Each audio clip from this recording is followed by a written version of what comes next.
한 주간 동안 잘 지내셨나요? 네, 또 이렇게 네모나게 책상을 놔두니까 더 새로운 것 같습니다. 이렇게 옆으로 좀 고개를 돌리면 이 몸이 좀 불편할 것 같은데 이렇게 의자를 틀으셔가지고 저를 봐주시고 우리가 또 예배를 또 하나님의 말씀을 대하며 나갔으면 좋겠습니다. 혹시 여러분들 인생은 아름다워라는 그 영화를 보셨나요? 네, 옛날 영화라서 아마 젊은 친구들은 보지 않았을 것 같아요. 옛날에 유럽에서 개봉된 그 영화인데 1999년도 영화예요. 우리 보라랑 우리 예린이는 그때 태어나지도 않았죠? 태어났나? 아니지, 안 태어났죠. 2000년 다 넘어서 태어났으니까. 옛날 영화인데 그 영화를 보면 대략적인 내용은 아주 간단해요. 남자 주인공이 한 여자를 보고 반해가지고 여자가 약혼녀가인데도 불구하고 그 남자는 그 여자가 너무나도 마음에 들어가지고 3번을 이렇게 대시를 합니다. 결국에는 여자를 얻게 되죠. 얻게 돼서 결혼을 하였고 결혼을 하면은 이제 자식이 태어나잖아요. 자식이 태어나서 행복하게 지내고 있어요. 근데 아이가 5살 되었을 때 그때 이제 히틀러가 통치하던 그 나치 시대 때 아빠가 남자 주인공이 유대인이거든요. 유대인이라서 아들과 함께 끌려가게 됩니다. 그래서 결말은 아빠가 포로로 잡혀가서 죽게 되고 엄마와 아들은 이제 다시 만나가지고 영화가 결말이 나는 거예요. 이 영화의 제목을 보면 인생은 아름다워라는 거잖아요. 그런데 영화의 제목과 내용은 부조화를 이루고 있어요. 왠지 인생은 아름다워라고 하면은 어때요? 엔딩이 좋은 일만 있을 것 같고 해피 엔딩으로 끝날 것 같은데 근데 영화의 그 제목과 내용은 전혀 부조화를 이루고 있다라는 것입니다. 여러분들도 한번 생각해 보십시오. 인생은 아름답습니까? 우리 인생은 아름다운 것 같습니까? 아름다울 때도 있고 또 아닐 때도 있죠. 네. 우리의 삶 역시 마찬가지인 것 같아요. 현실은 우리가 이 땅에 태어나면서부터 이제 고생길이 열렸다라는 거예요. 그 조그마한 우리 집에 있는 보민인데 이제 7살인데 힘들다는 말을 얼마나 많이 하는지. 태어나면서부터 이제 학교 다니면 힘들죠. 이제 유치원 다니어도 힘들고 유치원 차가 8시에 와가지고 7시부터 일어나가지고 막 깨우고 안 먹는 밥을 막 입에 넣고 어쩔 때는 그 뭐 요플레 같은 거 하나 먹고 이렇게 갈 때도 있어요. 앞으로 더 힘들어질 거예요. 학교 다니면. 학교 가면은 그렇잖아요. 무한 경제 그 체제 속에 들어가가지고 1등만 알아주고 1등이 아니면은 힘들게 살아가는 그런 삶을 살아가야 된다는 거예요. 초등학교, 중학교, 고등학교, 대학까지 공부 잘해서 대학 갔는데 거기서 끝날 줄 알았는데 또 대학을 졸업하면 뭐 해야 됩니까? 취직해야 된대요. 취직. 아무리 1등해도 또 취직하면 또 막내예요. 또 다시 청소해야 되고 커피 타야 되고 여러 가지 일들을 해야 된다라는 거예요. 그 안정적인 직업을 가졌다 하더라도 이제 결혼을 하면은 또 부부가 함께 살 집을 또 마련해야 되잖아요. 집이 또 얼마나 비쌉니까? 뉴스에 보면은 집값이 아주 그냥 폭등해가지고 제 친구들도 집을 사서 살아가는 친구들이 있는데 30년 대출 늙어 죽을 때까지 대출금을 갚아야 되는 그런 삶을 살아가야 된다는 거예요. 거기다가 이제 또 자식까지 놓으면은 자식을 또 양육해야 되잖아요. 학교 갈 때까지 대학 졸업할 때까지 또 입혀주고 먹여주고 다 해야 된다는 거예요. 그러다 보면은 어느새 우리가 이제 삶을 마감해야 될 그 노년에 이르게 되는 것 같습니다. 거기다가 이제 엎친 데 덮친 격으로 또 코로나 이 시대를 맞으면은 너무나도 힘들고 어려운 우리가 현실을 피할 수 없잖아요. 인도에는 뭐 하루에 40만 명? 확진자가 40만 명이 지금 막 나오고 있고, 몇천 명씩 죽어가지고, 화장할 화장터가 없다라고 지금 뉴스에 나오고 있어요. 그런 것을 볼 때 우리의 인생이 고난과 고통과 역경이 끊이지 않다라는 것을, 현실은 그렇다라는 것을 우리가 알 수 있다는 거예요. 거기에다가 내가 어떠한 질병에 걸렸을 때 그 고통은 정말 이루 말할 수 없다라는 것입니다.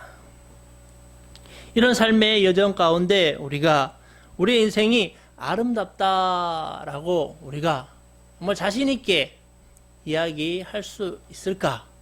한번 생각해 보셨으면 좋겠습니다.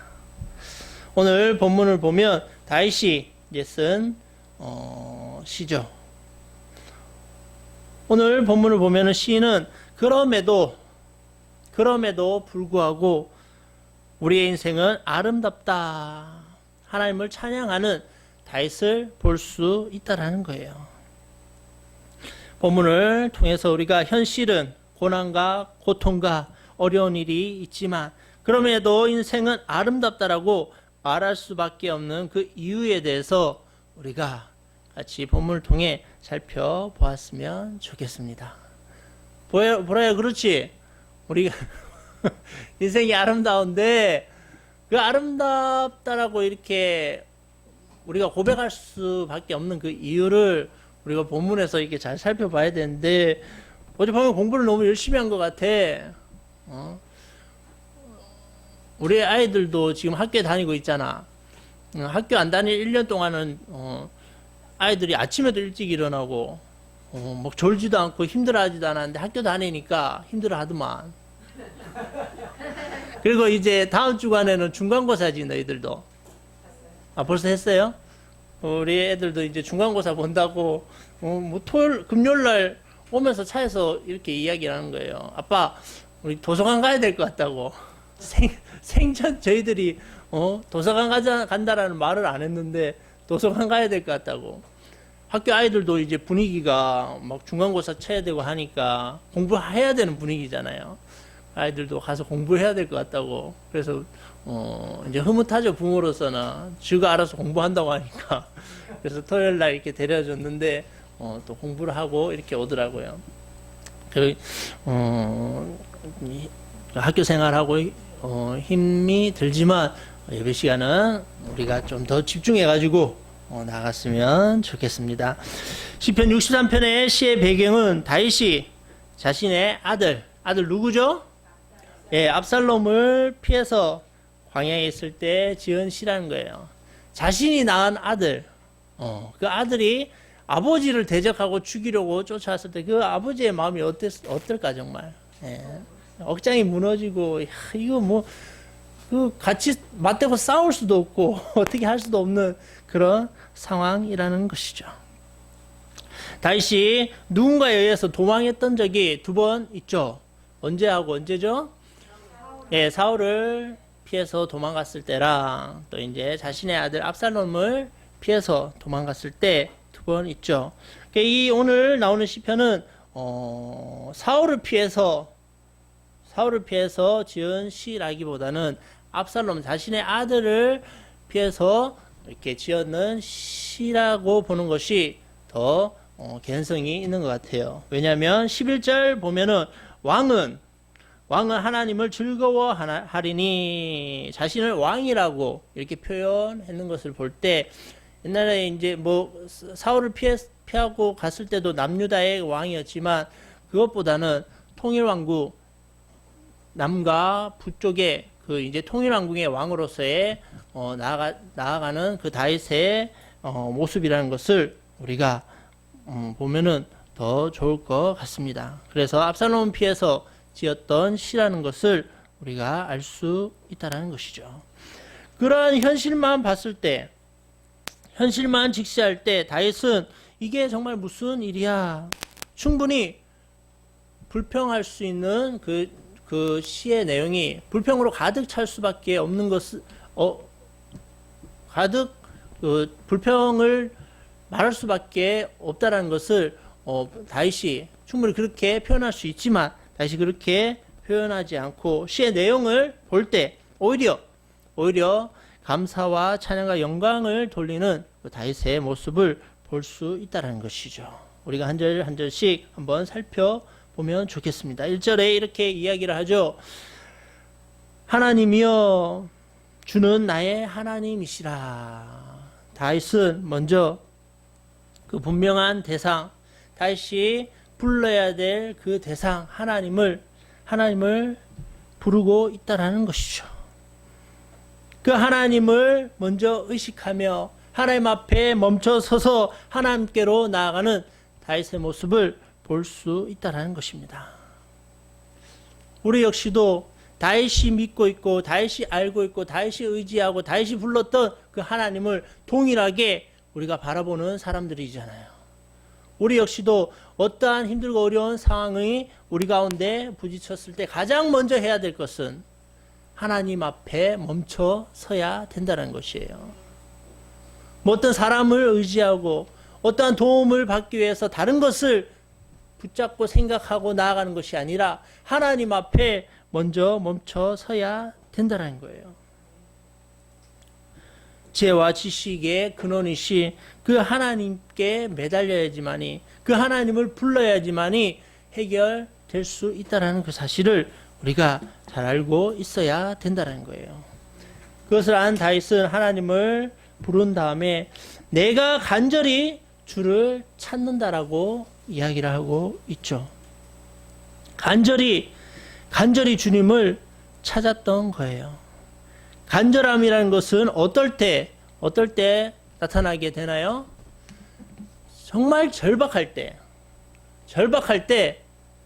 간절한 그 마음이 나오잖아요.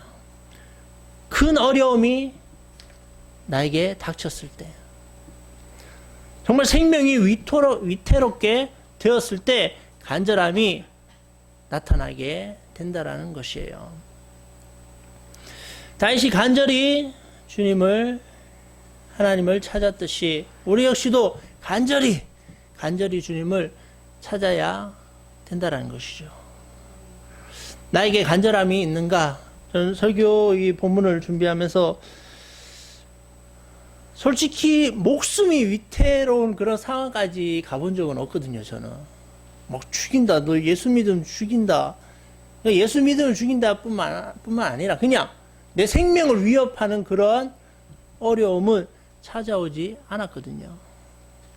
중국 선교를 6년 하고 이제 한 7년 정도 이렇게 중국 선교를 했지만 많은 사람들이 막 공안에게도 잡혀가고 어려움을 당한 선교사님들도 많거든요. 근데 제가 있을 때는 그런 것을 한 번도 겪어보지는 않았어요. 그 전에 이제 그 이브라임 선교사님이나 이대한 선교사님은 공안국에 잡혀도 가고 몇 번씩이나 잡혀가고 밤에 치료도 당하고 했었는데 제가 할 때는 그런 어려움은 없었어요. 제가 그걸 감당할 수 있는 그릇이 안 돼서 그런가? 그런 생각. 앞에서 다 막아. 기도하시는 분들이 많으니까. 그렇게도 또 할 수 있네요. 근데 저는 제가 그걸 감당할 그릇이 안 되니까 하나님이 아예 하게 그런 어려움을 겪게 안 하시는 건가? 그런 생각도 들더라고요. 살아가면서 또 뭐 심하게 아픈 적도 없거든요. 이제 집사람은 이제 아픔을 겪어가지고 저보다는 좀 더 간절한 마음으로 이렇게 나아갔을 때가 있겠죠. 저도 뭐 옆에서 기도는 하지만 본 당사자보다는 그 간절함이 없을 거 아니에요. 이 본문을 보면서 다윗은 정말 그 위태로운 생명 가운데 간절히 주님을 찾으며 나아갔잖아요. 그 다윗이 가진 그 간절한 마음, 나 역시도 주님 앞에 나아가는 그런 간절한 마음, 절박한 마음 가운데 주님 앞에 나아가는 그런 마음이 나에게 있는가? 그런 것들을 한번 생각해 보았습니다. 시편 시편이나 이런 것들은 정말 설교하기가 설교자로서도 너무 어려워요. 그냥 여러분들 간절해야 됩니다 이렇게 말하기는 쉽죠. 근데 그것을 내가 충분히 소화하고 경험했던 것들을 이게 본문 속에 이렇게 녹아져서 나와야 되는데, 그러지 않으면 이 설교자로서도 이 설교하기가 참 힘든 본문인 것 같아요. 역사서나 뭐 복음서 같은 경우는 역사 이야기, 뭐 배경 이야기를 이렇게 같이 곁들여서 하면 되는데, 시편은 그 시인의 그 신앙이 있잖아요. 신앙이라는 것이 녹아져 가지고 이 시 속에 글로 표현된 내용들이잖아요. 그래서 이런 것들이 너무 어려운데, 그럼에도 불구하고 시인이 이렇게 했던 간절함, 하나님 앞에 절박한 마음을 가지고 주님을 찾았던 이 간절함을 우리가 가지고 나아가야 된다는 사실. 누구나 우리가 살아가면서 어려움이, 혹은 저 역시도 이제 지금 생명이 끝난 그런 시점이 아니잖아요. 지금 살아가고 있는 중이잖아요. 그래서 이런 어려움들이 찾아왔을 때 정답은 간절한 마음으로 주님 앞에 나아가야 되는 것. 그것이 신앙인들의 그 자세라는 것을 우리가 잘 알았으면 좋겠습니다. 그렇게 간절해야지 다윗이 하나님 앞에 고백한 이런 진실된 고백들, 정말 그 맑은 영성으로 하나님 앞에 나아갈 수 있다는 것을 우리가 알 수 있다는 것이죠. 후반절에 이제 다윗의 그 상황을 지금 토하고 있죠. 물이 없어 마르고 황폐한 땅에서 내 영혼이 주를 갈망하며 내 육체가 주를 앙모하나이다. 자신을 죽이려는 그 아들을 피해 도망가는 이 다윗의 그런 상황들을 지금 나타내 보이고 있다는 것이죠. 그러면서 2절에 보면 다윗이 이렇게 이야기를 하죠. 내가 주의 권능과 영광을 보려 하여 이와 같이 성소에서 주를 바라보았나이다. 다윗은 성소에서 주님의 그 권능과 영광을 본 것을 지금 다시금 회상하고 있다는 것입니다. 성소가 어떠한 곳입니까? 하나님의 그 임재가 있는 곳, 하나님을 가까이 할 수 있는 곳이라는 것이죠. 즉 그 성소에서는 하나님의 임재가 있기 때문에 하나님과의 그 친밀한 관계 속에서 하나님의 은혜와 임재가 있게 되었다라는 것이죠. 우리 역시도 하나님과의 그 관계, 나는 지금 하나님과의 그 관계가 어떠한지 우리가 한번 점검해 볼 필요가 있다라는 것입니다. 처음 주님을 만난 그 첫사랑이 여전히 내 안에 충만해 있는가? 사랑이 더 깊어지고 뜨거워야 하는데 식었다라면 그 첫사랑을 우리는 다시금 회복해야 된다라는 것이죠. 주님을 생각할 때마다 그 주님이 나에게 더 기쁨이 되고 감격이 있고 감사가 돼야 되는데, 주님을 생각할 때마다 힘들고, 그 주님은 나를 옥죄이는 분이고, 그 주님을 생각할 때 지친다, 이렇게 하면 안 된다라는 것이죠. 예배라는 것도 마찬가지인 것 같아요. 예배는 주님 앞에 나아가는 것이잖아요.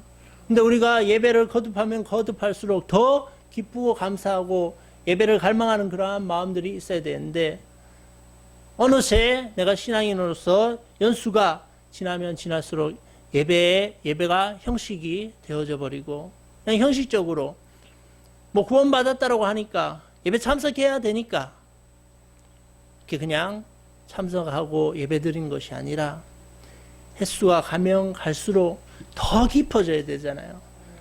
그 주님과의 관계 속에서 더 친밀해져야 된다는 거예요. 그래서 우리가 더 관계가 깊어지는 저와 여러분들이 되었으면 합니다. 우리가 살아가면 살아갈수록 세상은요, 더 우리를 유혹하고 더 우리를 자극하는 것들이 많게 되어져요. 오히려 어렸을 때 더 그렇게 간절하고 깨끗한 마음으로 주님께 나아갈 수 있는데, 이게 세상에 오래 살면 살수록 더 세속에 찌들리고 세상에 그 유혹하는 것들이 많이 있다라는 거예요. 그런 유혹 가운데서 우리가 유혹에 넘어지는 것이 아니라 하나님 중심으로 우리가 주님과의 그 친밀한 관계를 늘 유지하며 살아가기를 소망합니다. 3절에 보면 다윗이 또 이렇게 이야기를 하고 있죠. 주의 인자하심이 생명보다 나음으로 내 입술이 주를 찬양할 것이다. 주님의 인자하심이 우리에게 있어야 한다는 것이죠. 인자하심이라는 것은 하스데카라는 그 히브리어로 쓰여져 있는데 그 하스데카의 원형이 헤세드라는 단어예요.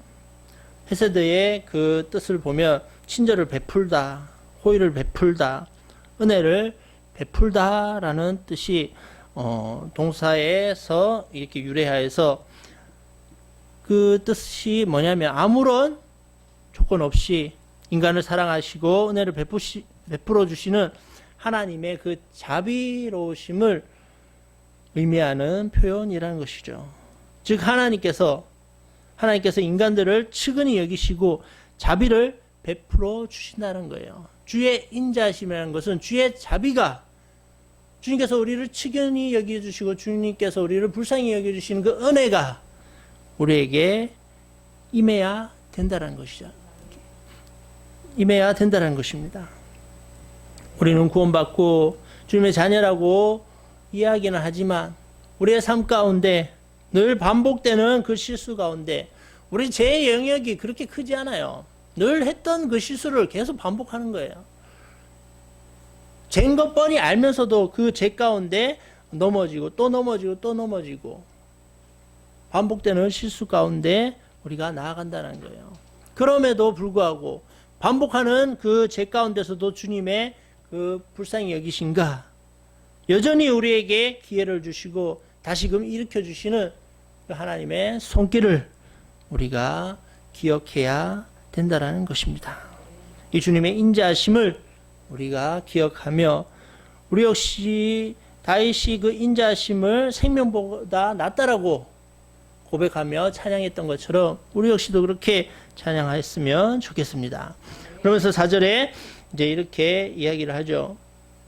이러므로 내 평생이 주를 송축하며 주의 이름으로 인하여 내 손을 들리리다. 그 은혜를 경험했기에 나를 자비롭게 여겨주시고 불쌍히 여겨주시고 측은히 여겨주신 그 은혜를 경험했기에 일평생 하나님을 찬양할 수 있다는 거예요. 그 은혜, 너무나도 큰 은혜, 그 은혜를 우리가 알아야 한다는 것이에요. 요즘은 그 은혜라는 단어 자체도 너무나도 저급하게 이렇게 표현된 것이 많은데 아무 때나 이 은혜라는 단어를 갖다 붙이면 안 된다는 거죠. 내가 원하고 내가 소망했던 것들이 이루어졌을 때 하나님 은혜입니다. 그것이 은혜가 아니에요. 내가 원하고 안 될 때는 그게 은혜라고 고백하지도 않으면서 내가 원하고 바라는 것들이 이루어졌을 때만 그게 은혜입니다. 그렇게 저급하게 쓰여지면 안 된다는 거예요. 그건 수준이 아주 그 낮은 고백이라는 것이죠. 우리의 수준이 높은 고백은 내가 이 땅 가운데 살아갈 수 있도록 하나님께서 힘 주시고 은혜 주시고 능력 주심을 고백하는 것이 바로 하나님의 백성들의 삶이라는 것이죠. 그것을 우리가 은혜라고 제약되고 죄로 물든 세상 가운데 그럼에도 불구하고 내가 살아갈 수 있다라고 고백하는 것이 그게 바로 은혜라는 것을 우리가 알았으면 좋겠습니다. 다윗은 그것을 알았기에 하나님 앞에 평생토록 주를 송축하면서 주님의 이름을 높이 들리고 내 손을 기꺼이 들어서 찬양한다라고 고백하고 있다는 것이죠. 그러면서 5절에 보면 골수와 기름진 것을 먹은과 같이 내 영혼이 만족할 것이라 내 입이 기쁜 입술로 주를 찬양한다라고 이야기를 하고 있죠. 골수와 기름진 것, 골수는 뼈를 말하고 있고 이제 기름진 것은 좋은 음식들을 얘기하고 있죠. 그러니까 진수성찬을 먹음과 같이 만족함을 얻으며 주님을 찬양한다는 것이에요. 우리 역시도 그렇잖아요. 맛있는 음식을 먹을 때 막 기분이 좋고 콧노래가 막 저절로 나오잖아요. 우리 첫째 선민이는 고기 반찬만 나오면 혼자 흥얼흥얼거려요. 뭐 좋아서 그런지. 맛있는 음식을 먹을 때 너무나도 기분이 좋고 우리가 포만감을 느끼고 좋잖아요. 그런데 알아야 할 것은 그것이 또 절대적이지는 않잖아요. 아무리 좋은 진수성찬을 먹어도 또 이제 시간이 지나면 배가 고픕니까? 안 고픕니까? 또 고파지게 된다는 것이에요. 일시적인 것이죠. 영원한 것이 아니라 일시적인 만족이 있다는 거예요. 그러나 주님께서 베풀어 주시는 것들, 주님께서 주시는 그 은혜로 말미암아 우리는 만족함을 얻을 수 있다라고 다윗은 고백하고 있죠. 지금 시대 역시 마찬가지로 주님이 베풀어 주시는 하나님의 말씀과 하나님의 은혜로 우리 역시 만족함을 얻게 된다라는 것입니다. 그럴 때 이제 다윗이 고백했던 것처럼 내가 나의 침상에서 주를 기억하며 밤중에 주를 묵상할 때에 하오리니, 그 다음에 7절에 주는 나의 도움이 되셨음이라. 내가 주의 날개에 그늘에서 즐거이 부르리이다. 밤이나 낮이나 언제든지 주님께 매달리며 나아가게 된다라는 것이죠. 그 결과 주님께서 도움이 되셨음을 고백하게 된다는 것입니다. 주의 날개는 무엇입니까? 주의 날개라는 것은 주님의 그 보호하심 아래, 주님의 다스리심과 통치하심 아래 우리가 있게 된다라는 것이죠. 그 주님 앞에 간절히 매달리며 나아갈 때, 낮이나 밤이나 주님을 의식하며 나아갈 때 주의 도움과 주의 보호하심이 우리 삶 가운데 임하게 된다라는 사실입니다. 그래서 8절에 나의 영혼이 주를 가까이 따르니 주의 날개 그늘에서 즐거이 부르리이다. 주님께 가까이 따르니, 이제 목사님이 구문분석한 그 내용들을 보면 원어에서는 이제 끝까지 매달리니라고 나타나 있더라고요. 주님께 끝까지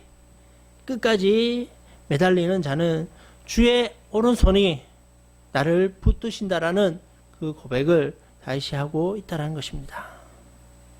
결국에는 우리의 삶이 고통과 고난과 어려움이 있는 이 삶 가운데 주님이 붙들어 주셔야지만이, 주님이 우리를 긍휼히 여기시고 불쌍히 여기셔야만이 우리가 이 인생의 여정에서 승리할 수 있다라는 그 사실 잊지 말아야 된다는 것이죠. 그러면서 이제 9절에서 11절까지 다윗은 대적들을 하나님께 의탁하며 내어주고 있는 다윗의 모습을 볼 수 있죠. 자신이 대적하고 자신이 심판하고 자신이 해결하는 그 다윗이 나타나 있지 않다는 거예요. 사울 때도 그랬고 압살롬이 자신을 죽이려고 할 때도 마찬가지예요. 다윗이 가서 대적하고 싸운 것이 아니에요. 그들이 전쟁 가운데, 둘 다 전쟁 가운데 죽게 되었다라는 거예요. 이것을 볼 때 우리가 무엇을 알 수 있습니까? 대적들이 나를 향해 달려오고 나를 힘들게 하고 어렵게 하고 괴롭힐 때 결국에 해결해 주시는 분은 누구시다? 하나님이시라는 것이죠. 우리의 대적들, 우리의 삶 가운데서도 우리의 대적들 내가 정죄하고 심판하고 해결하려고 하지 말아야 된다는 것이에요. 목사님 저로서도 미워한 사람이 있을까요? 없을까요? 정말 한번 해보자라고 하고 하는 그런 사람들이 있을까요? 없을까요? 있어요. 힘들게 하고 어렵게 하는 사람들. 일반 교회 사역하면요, 막 막 달라들어요, 막. 특히 교회 행정을 보면요, 얼마나 따지고, 와서 막 힘들게 하고 어려운 사람들이, 많이 있다라는 것이죠. 그렇게 동일하게 막 한번, 부딪히고 해결해 보려고 하는 그런 마음들이 있을까요, 없을까요? 있다라는 것이에요. 여러분 삶에서도 마찬가지예요. 여러분들 삶 가운데 힘들게 하는 사람들이 있다라는 거예요. 보라산 가운데서도 학교 친구들이나 어떤 관계 속에서 힘들게 하는 친구들이 있어요, 없어요? 있잖아요. 다 있다라는 거예요. 그때 내가 칼을 갈아가지고 한번 보자, 한번. 한번 딱 걸리기만 해봐라, 한번. 내가 제대로 복수해주고, 제대로, 민망하게 해줄 거고, 제대로 창피를 줄 거야.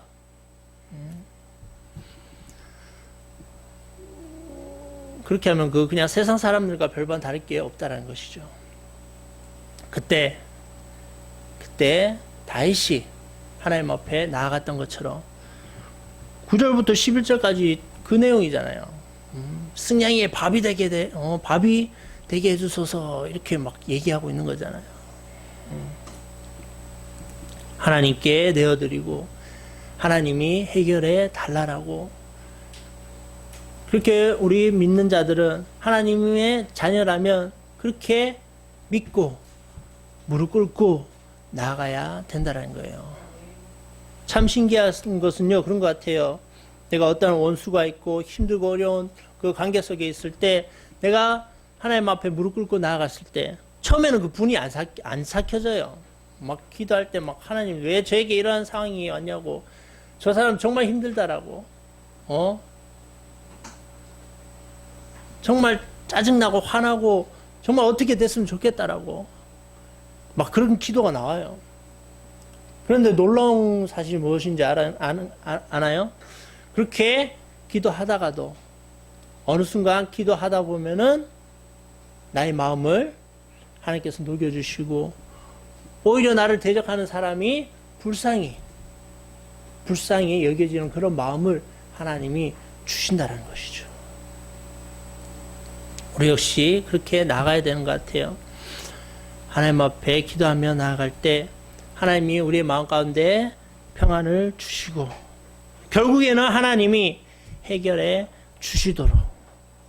그래야 우리가 안 그래도 이 죄로 오염된 세상 가운데 살아가기도 힘든데 그걸로 인해서 스트레스 받으면 내가 더 데미지를 많이 받게 되는 거예요. 하나님 앞에 내어드릴 때 이것은 하나님 앞에 내어드릴 때 그것은 이제 내가 해결해야 될 문제가 아니라 하나님이 해결해 주셔야 되는 문제예요. 내 것에 있어서 하나님께로 떠넘겼잖아요. 하나님이 해결해 주신다는 사실. 결국 주님이 교통정리해 주신다라는 그 사실을 우리가 알았으면 좋겠습니다. 성경을 통해서도 많이 볼 수 있잖아요. 아브라함이 조카 롯과 함께 있다가 아브라함의 그 종들과 롯의 종들이 이제 그 양을 먹이는 그 가운데 좀 분쟁이 일어났잖아요. 어려움이 있었잖아요. 그때 아브라함이 먼저 롯에게 너가 좋은 땅으로 가라라고 했을 때 하나님이 아브라함에게 어떤 마음을 주십니까? 아브라함에게 동서남북을 봐라. 다 너의 것이다. 너는 어디로 가든지 형통할 것이다 라고 말을 하고 있잖아요. 그래서 하나님의 사람들은 우리가 알아야 하는 것은 어디로 가는 것이 중요한 것이 아니라 결국에는 하나님이 나와 함께 하시냐 안 하느냐가 중요하다는 거예요. 더 비옥한 땅으로 나가고 더 잘 되는 것으로 가는 것이 가장 중요한 것이 아니라 하나님이 내 삶 가운데 개입하셔서 하나님이 함께 하시냐 안 하느냐가 가장 중요하다는 거예요.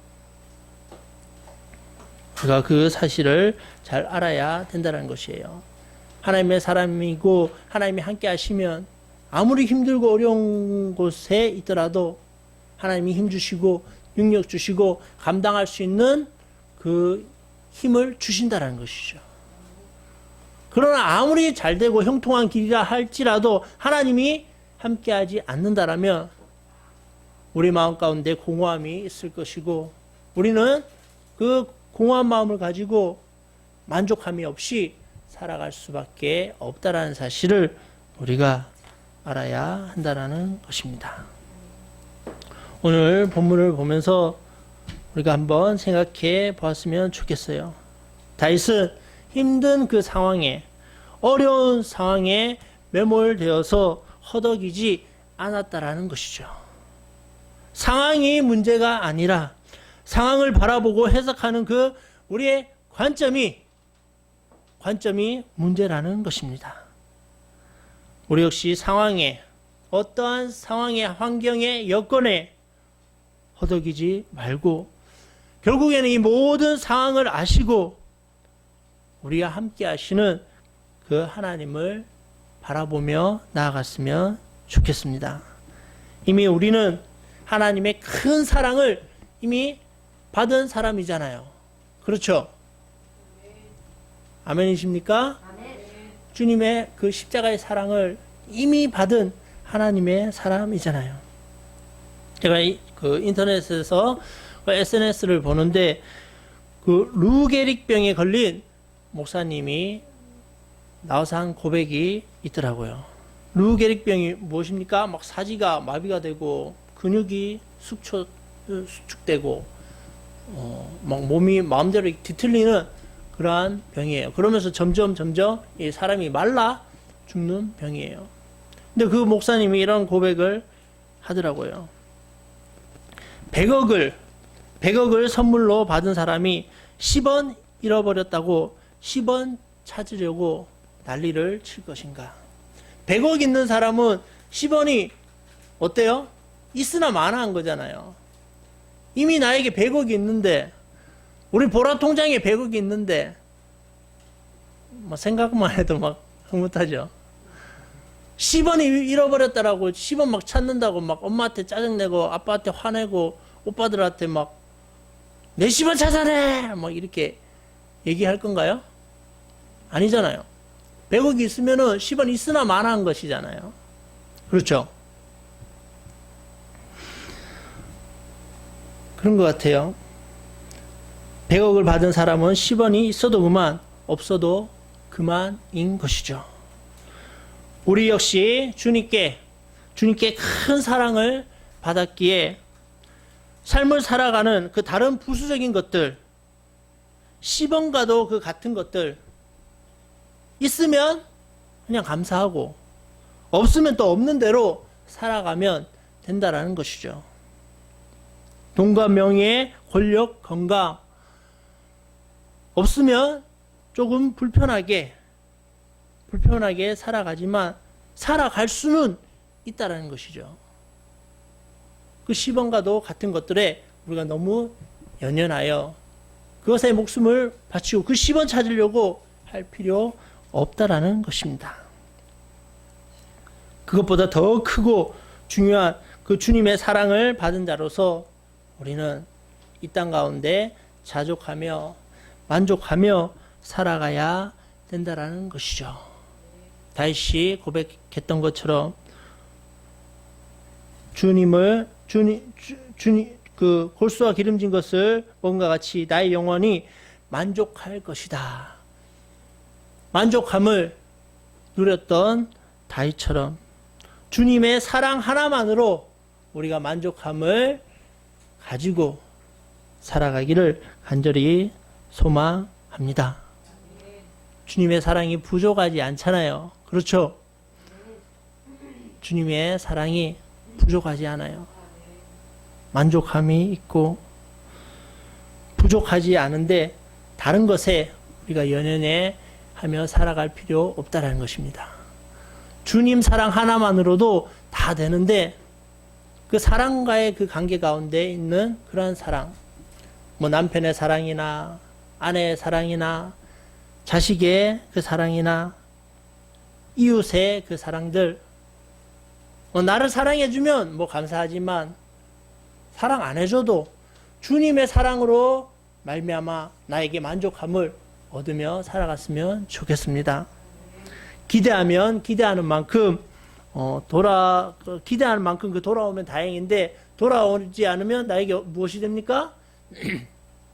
상처가 되잖아요. 내 아내에게, 내 남편에게, 내 자식에게, 내 이웃에게 기대하는 그 사랑의 기대치가 있는데 그 기대에 못 미치면 우리는 또 금방 이렇게 틀어져 버리고 짜증내고 다운되는 것이 우리잖아요. 아예 기대치가 없으면은 더 나은 것 같아요. 기대치가 없는데 만약에 나에게 어떤 사랑을 줄 때 기대도 안 했는데 이렇게 해주네 하고 만족감이 있잖아요.